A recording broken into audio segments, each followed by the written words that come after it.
Good afternoon. Leanie Lett and Mary Contreras, that's me, are together here with Women Speaking Up, our podcast. And we have the incredible experience of being in a beautiful home here in Ensenada. Beautiful is not adequate. Yeah, it's extraordinary, isn't Yes, it? yeah. The artwork and the way things are put together. I mean, you walk into this home and you're in the presence of just peace, love, and artistic ability and sight, right? And then overlooking the beautiful ocean too. That all makes it just wonderful. So the home we're in today is Winifred Morice's home. And we're so happy to be here with her to talk to her about a variety of things. So I think this is going to be a great conversation, and I think you all are going to benefit from hearing from this incredible woman, Winifred Morice. Oh, thank you so much, Mary. I'm just happy to have you here. It's so much fun to play in our house together. I love it. And actually, when you were talking about feeling comfortable in here, I just was thinking about some of the principles of feng shui, which I studied a few years ago. And if your house doesn't welcome you when you come into it, then you need to move some things around or do something. You know, it's funny when you walk up a pathway to somebody's house and it's got brambles or branches or a pot that's got a plant sticking in the wrong way and you have to walk around it. That's not welcoming. No. You have to make sure the way is clear.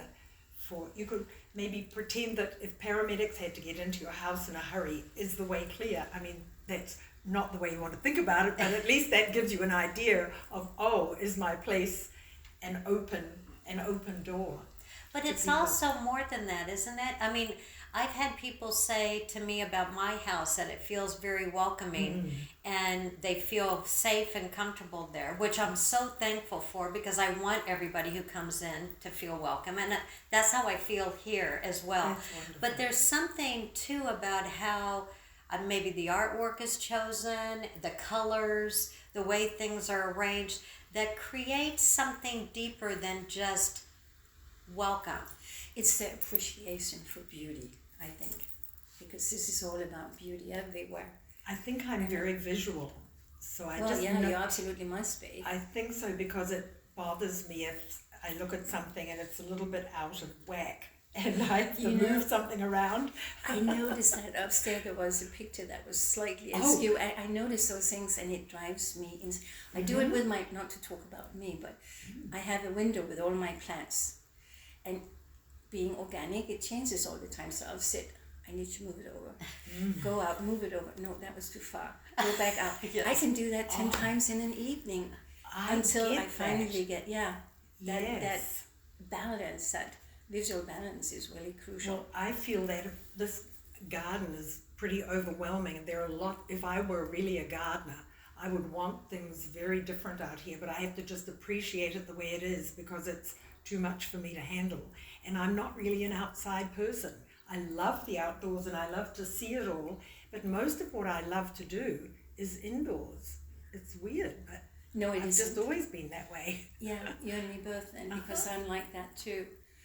And it kind of worried me just the other day because I heard you have to spend X amount of time outside for health reasons. And I think, do I do that? I walk the dogs, but is it really enough time? Well, that counts. And evidently it's the first light of day when you open your eyes to go out and open your eyes into the morning light is what really energizes you for the day. Yeah, I read that too. Yeah. Yes. There are so many little hacks we can do to keep ourselves up and running.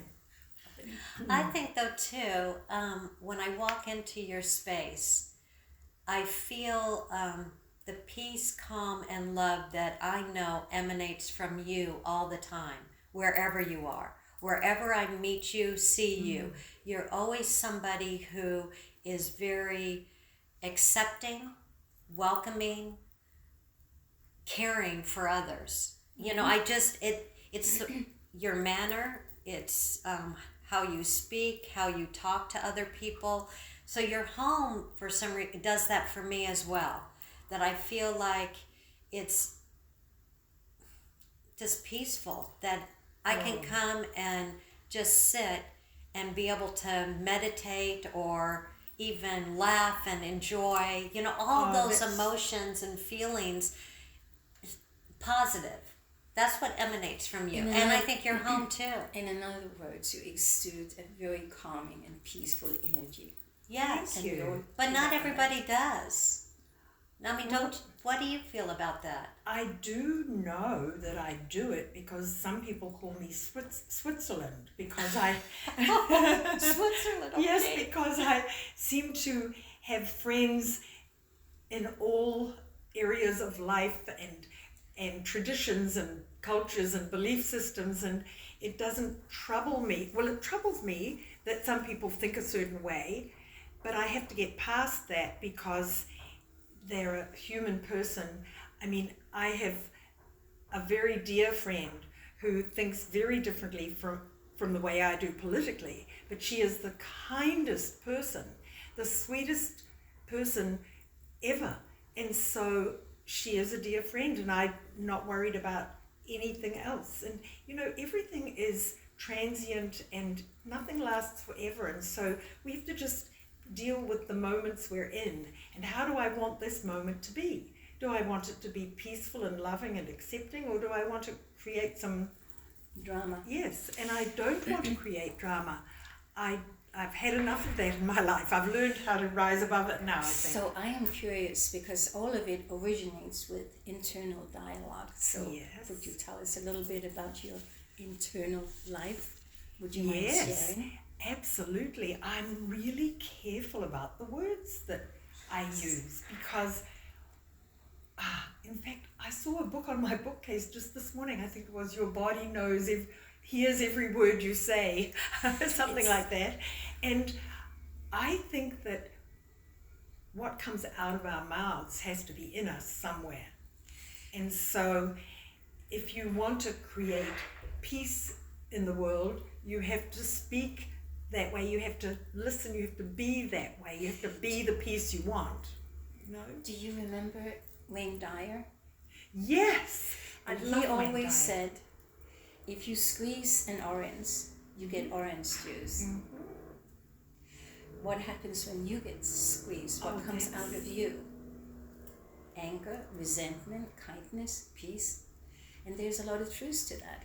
There is such a lot. I'd forgotten that, but I loved Wayne Dyer. I did too. I've been really grateful for all the wonderful wisdom I've received from so many great teachers as I've grown up. Louise Hay, for example. I mean, such dear people. Do you remember the story he told about the butterfly, which he used on one of his latest book? I think it was Change Your Thought, Change Your Life. Uh-huh. And he did a story about a butterfly.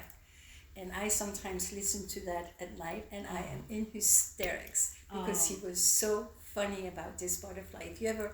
Oh, I'd love to, yes. It's on really, YouTube probably. Yes, that's why I listen to him. Just Wayne Dyer butterfly story. Yeah. Yes, Oh, it was find hilarious. I was hysterically laughing. I could hear myself laugh at night. And I'm wondering what my... Humour is so important to keeping us rational and on point. To be able to laugh with friends is so important.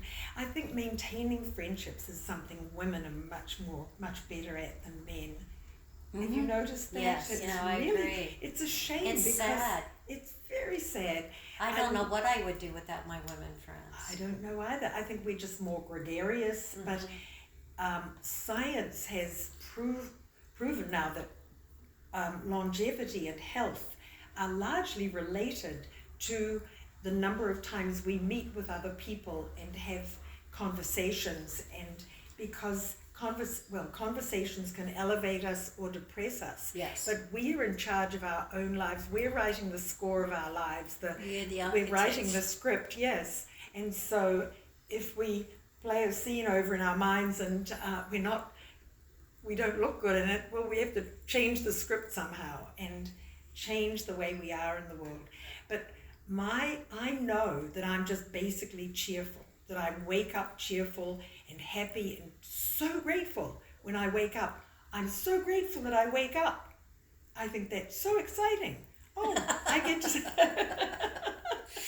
they say live that another people life. who are grateful live about 6 to 7 years longer than people who are not. So that's a very good Yes, reason. because if you're not grateful and you're not appreciating life, I guess they don't have the urge to stay around. They're not excited or curious or interested.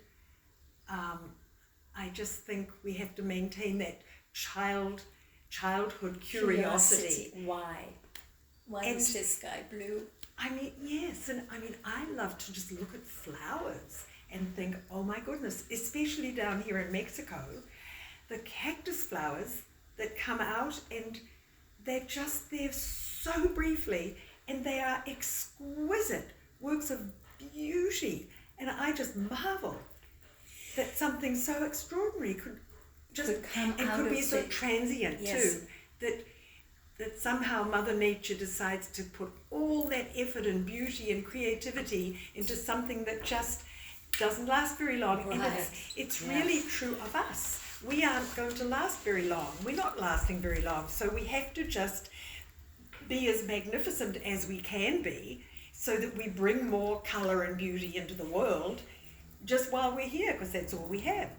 We have to do it now, because now Time is is not of forever. essence. Yeah. Yes. And I think part of the beauty is the impermanence of it. We know we can, so we need to admire and love it while we can. Yes, and also love it without attachment. That's right. Mary, you're good at that. I can't ever admire anything you wear anymore, because if I do, she'll just say, oh, here, have it. Take it. So you have the least attachment of anyone I know, and it's really remarkable. And just when you were describing me, I was just quietly sitting here thinking, well, Mary's just describing herself, because that's the truth. You selfish, Yes. egocentric. Egocentric. Okay. But No, it's the I truth, wasn't though. describing myself. That's funny. But that's the truth.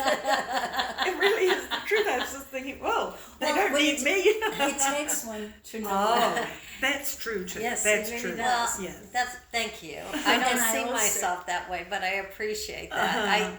I think that I am too easily affected by negativity. Definitely more than, I mean, you don't let things dampen your spirit. You know, I allow sometimes things to dampen and hold me down in my spirit and my soul and my heart. And I really want to not do that as much, right? But you said something earlier about a friend who, even though politically you weren't aligned, you still saw the love and kindness within her and you enjoyed being with her. And I've known so many people that have ended friendships that are, long friendships, 30 years, 20, long periods of time over what's happening politically now. And it's sad to me. In some respects, I totally understand. But it's also sad to me to think that that's happening in the United States and around the world. and so I want to hear what your advice about that would be. Well, everyone has to make their own decision about it, but I really feel we have to remember that everything goes in waves. Life just goes in waves, and so we're in a very chaotic time right now, and it's very difficult, and I think everything's accelerating more, and AI has come into the picture. We can't quite trust everything, and it could be a mess if we don't take time to just still our hearts and souls and be careful about what we're putting into our minds and our thoughts.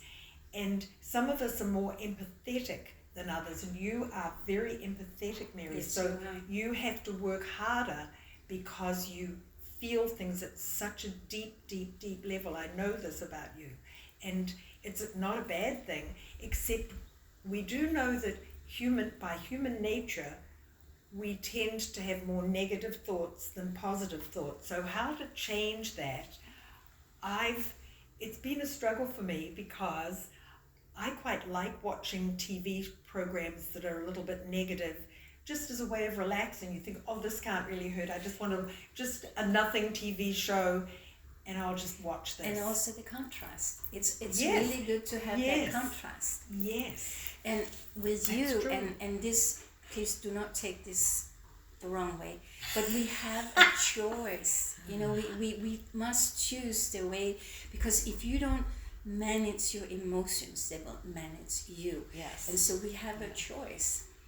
And We do But all the some time. people don't know that, and they don't Yes. know they have a choice, and if they do, they don't know where to start to get to the other side of something. hence this conversation. Yes, well, I think it's because people take things too personally. And I love that little book, The Four Agreements. Oh, I love that too. I love it, but you have to live that. And if I didn't have that, I don't really know where I'd be, because not taking things personally is the key to everything. Because not everybody's going to like everybody. We're not made that way. We're all different. We all like different things. We like different foods. We're all different. But we're all on the planet together, and we all have the same human wants and needs and desires, and so I think we just have to learn to be kind and to tune into the best part of ourselves as much as we possibly can. And when people are having a struggle with that, I don't think telling someone, well, you have to choose this, it makes it almost like, well, where do I start? And I think it starts with, first of all, people who are very opinionated and judgmental often are very insecure and not sure of themselves. So I think you have to say good morning to yourself in the mirror every day and Admire yourself. well, not really admire, just say, wow, I'm going to spend the day with you. What are we going to do that's fun? What are we going to learn? What are we going to see? It's going to be a fabulous day. And just be, I don't know, and I like to put on some fun music and do a little dance in the mornings and just, I know I probably should be acting my age, but No, heaven forbid. we're way past that. Did you read the book by Terry Whitaker? Oh, yeah, I love her. Yeah, the Oh. one about what you think of me. What you is think none of me is none of my business. That's one of my favorite books, and I Yeah. followed her for many, many years. Yeah. And Is she still alive? I hope so. I don't know. I'll have to check her on Google and see. She was a wonderful teacher. Yes, Loved she was. her. Yeah, yeah. Yes. Yeah, it is interesting that people will think that everybody's talking about them or saying things or, think certain things about them, when really most of us are not thinking about anybody else but ourselves. It's true, but you know what? That person is thinking of themselves too, that they're thinking everybody's looking at me. They're Right. thinking of themselves, but they're doing it because they feel really insecure. Not enough. And I do think that people today, especially the kids coming up, I don't know how they know how to really have conversations. And they call it conversating now. Have you heard that word? Yes. I think that's why as we get older we have to take ourselves off planet Earth, because we can't take the language any longer. It's been so mangled from the way we grew up to speak that everything changes, and we have to remind ourselves that everything is dynamic, everything is changing, and we have to change with it. I mean, me and Molly are going to the beach instead of Molly and I are going to the beach. All my nieces and nephews speak that way now, I tried writing a letter to correct them, and they wrote back and said, well, they didn't understand what on earth I was talking about. And I thought, well, there I go trying to change somebody else, and I'm not in the classroom anymore. I'm not the That teacher. is a very hard lesson to Yes, get, because and we we all just- think we know best. Yes. And so there's that tendency to tell people what to do, how to think, what to be. Yes. Or how to speak. Yes. Yes, and just how to be, but learning going into a room full of people and knowing nobody can be very intimidating. Yes. And a lot of people, when you even say your name or people introduce themselves, a lot of people say, oh, well, I won't remember that. And they immediately put up a wall, and they're telling the truth. Because if you say, I won't remember that, you will not remember that. Yeah. And that's the importance of words. You don't want those words coming out of your mouth. You need to be able to say, oops, cancel that. I mean, I sometimes struggle to remember things, but if I need to ask your name again, please just go easy with me, but just be gentle. It's not hard and fast. It's all a process, and it's really just how comfortable we want to be with ourselves. It We is can't a desire. change anyone Yeah, else. yeah. Well, you and I both know, and I'm not going to mention names here, somebody who we both admire, and she has extreme social anxiety, which I'm shocked by because I don't see any reason why she should feel that way. She's an amazing woman. She's tall. She, has a presence about her, the way she dresses, but also the way she cares for people and takes care of people and welcomes people in. And yet she really doesn't like to go to places where she doesn't think she'll know very many people. Even if I'm there, Interesting. even if you were there, I think she would feel uncomfortable. Well, that's just a basic nature thing. I mean, some of us are extroverts and we love to be out and about and Yes, meeting that's people. true too, Some of yes. us are introverts. Yes. And some of us are a little each. Some of us are fine at a party and then we come home, take off our shoes and say, phew, no, I don't need to see anyone for a week or whatever. You know? We're all different. Yes. I think it's about kind of negotiating every day as it comes, but just when you're invited to something and you're not sure if you want to go because you don't know how you feel, there are ways to practice before you go. I think it would be fun to, at a party, have people go around saying, would you like to know something about me that that you might not know? That would be a funny thing to do, but just make sure everybody has to do it. And you go around telling people things about yourself that they wouldn't think to ask, or would you like to, or giving compliments. Giving compliments to people is a really good way to see how comfortable people are, because a lot of times you say, oh, I really love that blouse. And they say, oh, this old thing, well, I've had it for 30 years. Or they negate what is really a gift. Yeah, You're yeah. giving somebody a gift by telling them something is special about them. So on that note, yes. why do you not tell us something about you that we don't know? Oh, wow, now let me think. We should do that at the tea, the women's tea at the end Yes. of That this would be month. so That would be Yes. fun. I'll get back to that. I'll tell you. Start by doing the compliment thing. Everyone has to do a compliment and they have to learn how to accept it.